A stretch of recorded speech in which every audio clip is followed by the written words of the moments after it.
Why Lakers' Luka Dončić is a positive instigator. Dončić overcame adversity to be a catalyst for transformation. With the NBA season in full stride, superstar Luka Dončić has laced up for his second season with the Los Angeles Lakers. It's worth looking back at his dramatic and painful evolution as a leader and examining the important lessons he offers leaders off the court. In early February, when the Dallas Mavericks abruptly traded him to the Los Angeles Lakers, it shattered the basketball player's world. Before Dončić's first game as a Laker, the team's star, LeBron James, shared some sage words for the devastated athlete. "Luka, be your f***ing self," James said in a pre-game huddle. "Don't fit in. Fit the out." And that's exactly what Dončić has done. Months later, in his sophomore season in Los Angeles, his transformation from shaken newcomer to team cornerstone has become the most dramatic storyline in basketball. A hero's journey of a displaced star finding new ground. As a journalist, executive coach, and former strategic advisor at tech giant Palantir, I have closely watched the star athlete's response to adversity. Like Dončić, born in Slovenia, I am an immigrant, arriving in the U.S. as a graduate student, and I know the challenge of parachuting as an outsider into a new subculture and rising to the top. I often examine athletes as case studies in leadership because they reveal the best potential for leaders under pressure. Take, for example, another athlete, U.S. Olympic pommel horse champion Steven Nedorosik, who made headlines last summer for his unique personality, playing Rubik's Cube during breaks as he brought his team to an Olympic medal. His teammates described him as a positive instigator.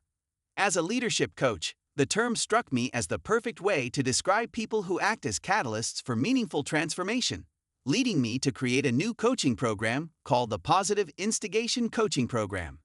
As the U.S. and the world confronts a national and global crisis in leadership, it's an aspiration all of us can try to achieve.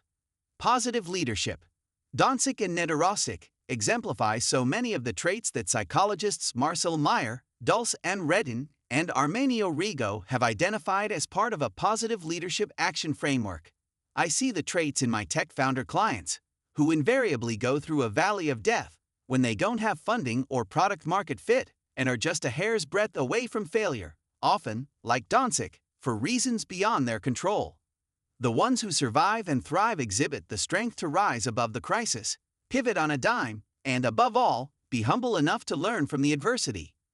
They also understand who they are, and what they do will only matter if they can build community and look beyond their own commercial interests. Psychologists have found a similar phenomenon in childhood: the positive peer influencer. While peer pressure often carries a negative connotation, research shows it can be a powerful force for good. As Brett Lawson and René Veenstra wrote in Child Development Perspectives, 2022, peer influence is an instrument of change, with outcomes that are not preordained. The same processes that make influence a source of harm also make it a valuable interpersonal resource.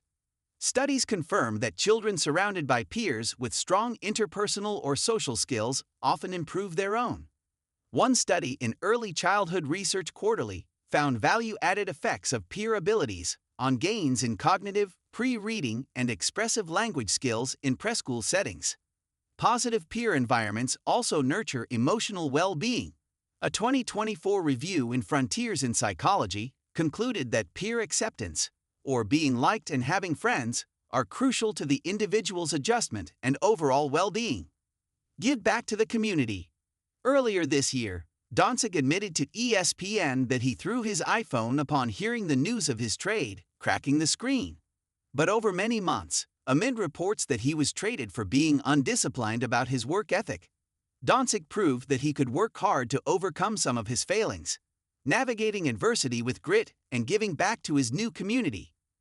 In one of his first responses to the trade, he donated $500,000 for recovery efforts in Los Angeles, which was putting out its own fires, literally. In an interview, Dončić explained why he gave the donation. "Because everywhere I play, I give back to the community, like the community gives back to me." By thinking of others amid his own turmoil, Dončić showed a trait of positive instigators and cemented his legacy resume, rather than burnishing his career resume. Dončić stayed classy, even as Mavericks sources justified the trade with reported unhappiness by then general manager Nico Harrison and majority owners Miriam Adelson and her son-in-law, Patrick Dumont, about Doncic's weight, fitness and poor habits. What the Mavericks head honchos didn't acknowledge, but fans recognized, is that positive instigators don't have to be perfect. With the lopsided popularity dynamics, it was inevitable that Dumont succumbed to the "fire Nico" chants and fired him last month. True to the profile of a positive instigator, Doncic kept his response to Harrison's firing professional, forward-looking and heartfelt. "The city of Dallas, the fans, the players, they'll always have a special place in my heart," Doncic said. "But right now, I'm focused on the Lakers and trying to move on."